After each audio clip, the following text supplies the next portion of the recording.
অভিনেতা থেকে মুখ্যমন্ত্রীর আসনে বিজয়। ভোটের ফলাফল ঘোষণার পঞ্চম দিনের মাথায় এলো সেই কাঙ্ক্ষিত মুহূর্ত। অপেক্ষা যেন ফুরাচ্ছিল না। এরই মধ্যেই নানা নাটকীয়তা, অনিশ্চয়তা, দর কষাকষি সবকিছুই যেন রূপালী পর্দার সিনেমার মতোই কেটে গেল কয়েকদিন। পুরো ঘটনা প্রবাহ কোনো সিনেমার দৃশ্য, চিরচেনা সেই কাহিনীরই পরবর্তী অধ্যায়।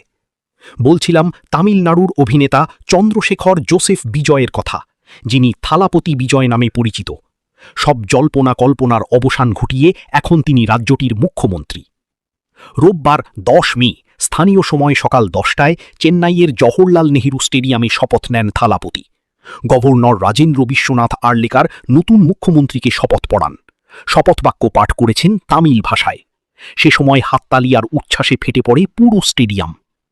নতুন সরকারের শপথ নেওয়া অন্য মন্ত্রীরা হলেন এন আনন্দ, আধব অর্জুন, রাজমোহন, আর নির্মল কুমার, পি ভেঙ্কটরামানান, কে জি অরুণ রাজ, কে এ সেনকোট্টাইয়ান, টি কে প্রভু এবং সিলভি এস কীর্তনা।